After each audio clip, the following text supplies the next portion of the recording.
नमस्कार दोस्तों, आज मैं आपको विनायकी चौथ व्रत की कथा सुनाने जा रही हूँ। प्रेम से बोले गणेश भगवान की जय हो। एक समय की बात है, एक गांव में विष्णु शर्मा नाम के ब्राह्मण रहते थे। वे वेदों के ज्ञाता थे। उनके 7 पुत्र थे, जिनमें से 6 पुत्र संपन्न थे, लेकिन एक पुत्र बहुत ही गरीब था।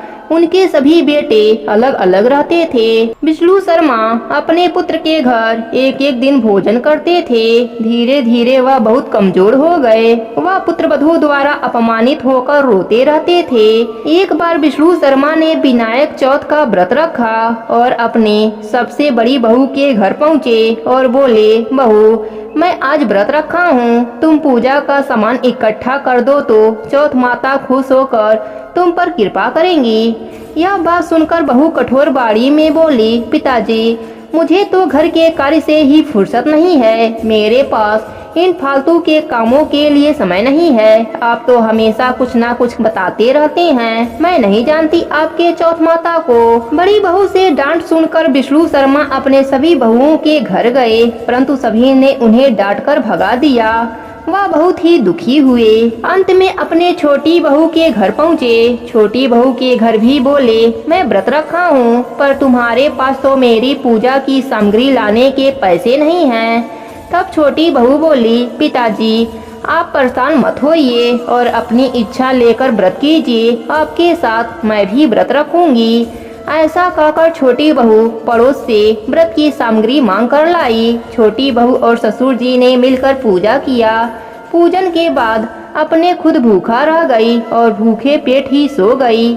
आधी रात के बाद ससुर जी को उल्टियाँ होने लगी और वह रोने लगी। बोली, पिताजी, मेरे बनाए हुए खाने से आपको उल्टियाँ होने लगी हैं। और सारी रात अपने ससुर के पास बैठी रही। इस प्रकार उसके व्रत के साथ साथ गणेश चौथ का जागरण भी हो गया। सुबह उठकर उसने देखा कि उसका सारा घर हीरे मोतियों से जगमगा रहा है। अपने ससुर से वह बोली, पिताजी, इतने हीरे मोती मेरे घर में कहाँ से आए? तब ब्राह्मण विष्णु शर्मा ने कहा, बहू, यह सब तो तुम्हारी भक्ति का फल है। गणेश भगवान प्रसन्न होकर व्रत के फल के स्वरूप में तुम्हें धन दिए हैं। तब बहू बोली, पिताजी, आपकी कृपा से गणेश भगवान मुझ पर प्रसन्न हुए हैं और मेरे दुख के दिन दूर हुए हैं। छोटी बहू के घर इतना धन देखकर विष्णु शर्मा के सभी बेटे बहू वहां आ पहुँचे और क्रोधित होकर बोले, बुढ़े ने अपना सारा धन जमा किया हुआ था और अब छोटी बहू को चोरी से दे दिया। तब विष्णु शर्मा बोले, यह धन मेरा नहीं है। छोटी बहू ने विनायक चौथ का व्रत किया और विनायक जी प्रसन्न होकर यह संपत्ति उसे दिए हैं। मैंने पहले तुम सभी बहुओं के घर जाकर यह व्रत करने को कहा था, लेकिन तुमने मेरी एक ना सुनी। लेकिन छोटी बहू के घर में कुछ नहीं था। वह मांगकर पूजा की सामग्री एकत्रित करके वह मेरा व्रत पूरा करवाया। इसकी सच्ची भक्ति से प्रसन्न होकर गणेश भगवान ने इसे अपार संपत्ति प्रदान की है। हे विनायक जी, जैसे आपने छोटी बहू पर कृपा करी, वैसे ही अपने सभी भक्तों पर अपनी कृपा बनाए रखना। प्रेम से बोलिए विनायक जी की जय हो, चौथ माता की जय हो। अब सुनते हैं गणेश भगवान की कहानी। प्रेम से बोलिए गणेश भगवान की जय हो।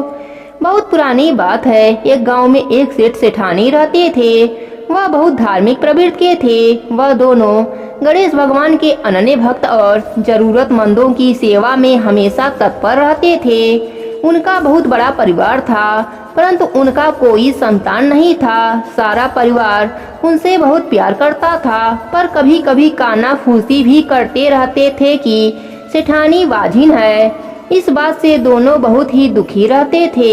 एक समय की बात है, सेठ सेठानी गणेश जी के मंदिर में पूजा कर रहे थे।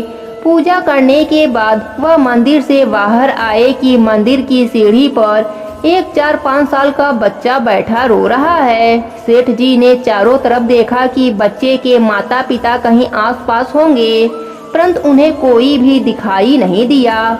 वह उस बच्चे को पुजारी जी के पास लाए और बोले, बाबा, यह बच्चा अकेला है, इसके माँ बाप कहीं दिखाई नहीं दे रहे हैं। शाम हुई तो पुजारी जी बोले, सेठ जी आप इस बच्चे को घर ले जाइए, यदि कोई इस बच्चे को खोजता हुआ आएगा तो मैं उसे आपके घर भेज दूंगा। सेठ सेठानी खुशी खुशी उस बालक को अपने घर लाए। जब कई महीनों तक उस बालक को कोई भी लेने नहीं आया तो सेठानी ने उस बच्चे को गोद लेने का मन बना लिया और गांव के सरपंचों के सलाह से गोद ले लिया गया। उस बच्चे का नाम गणेशा रख दिया गया। ऐसे ही कई वर्ष बीत गए। एक दिन एक ठग पति पत्नी उस गांव में आए और गणेश भगवान के मंदिर के सीढ़ियों पर जा बैठे। वह दोनों उस गांव के सबसे अमीर आदमी को ठगने की योजना बनाने लगे। तभी पुजारी जी उन्हें सीढ़ियों पर बैठे देख पूछा, क्यों भैया यहाँ किस कार से बैठे हो? उन दोनों ने कोई जवाब नहीं दिया। तब पुजारी जी ने कहा, क्या आपका बच्चा खो गया है? दोनों ठग पति पत्नी एक स्वर में बोले, हाँ हाँ मेरा बच्चा खो गया है। पुजारी ने पूछा, कितने समय की बात है? वह दोनों अनजाने में बोले, यही कोई 4-5 साल की बात है। पुजारी जी बोले, उदास मत होइए, यहीं इसी गांव में एक सेठ के घर में वह बच्चा है, यहीं ठाट बाट से पल रहा है। पुजारी जी उन दोनों को सेठ के घर ले गए। तब सेठ सेठानी को पता चला कि गणेशा के असली माता पिता आ गए हैं तो वह दोनों बहुत ही दुखी हो गए, फूट फूट कर रोने लगे। किसी तरह अपने को संभालते हुए सेठ जी बोले, ठीक है अभी तो बहुत रात हो गई है, कल सुबह होते ही गणेशा को ले जाना। ठग पति पत्नी तो यही चाहते थे। सेठ ने उन दोनों को अतिथि गृह में ठहरा दिया। अब दोनों चोरी का योजना बनाने लगे। इधर गणेशा से जुदा होने का गम सेठ सेठानी को सता रहा था, जिसके कारण उन्हें नींद नहीं आ रही थी। इधर ठग सभी कमरों की तलाशी लेने लगा। तलाशी लेते हुए तिजोरी वाले कमरे में पहुंच गया। आवाज सुनकर घर के नौकर की नींद खुल गई। तब नौकर ने देखा कि दोनों अतिथि तिजोरी वाले कमरे में कुछ खोज रहे हैं। नौकर ने नियत भाप लिया और बाहर से कमरे का दरवाजा बंद कर दिया। फिर जोर जोर से चिल्लाने लगा, चोर चोर। घर के सभी सदस्य इकट्ठे हो गए। सेठ जी ने दरवाजा खोलकर देखा तो कहा, यह दोनों तो चोर हैं, हम इन्हें गणेशा को नहीं देंगे। ठगों को अपनी योजना विफल होती दिखी तो दोनों जिद पर अड़ गए और कहने लगे, गणेशा मेरा बेटा है। सेठ जी बोले, तुम दोनों चोर हो, हम तुम्हें गणेशा नहीं देंगे। तब यह बात सरपंच तक पहुंच गई। वहां सरपंच ने एक शर्त रख दी। दोनों पक्ष को सभा में आमने सामने खड़ा किया गया।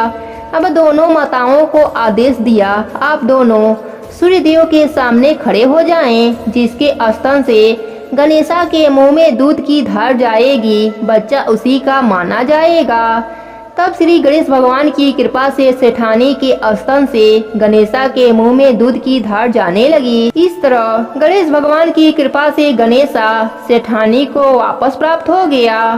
प्रेम से बोलिए गणेश भगवान की जय हो, विनायक जी की जय हो, चौथ माता की जय हो।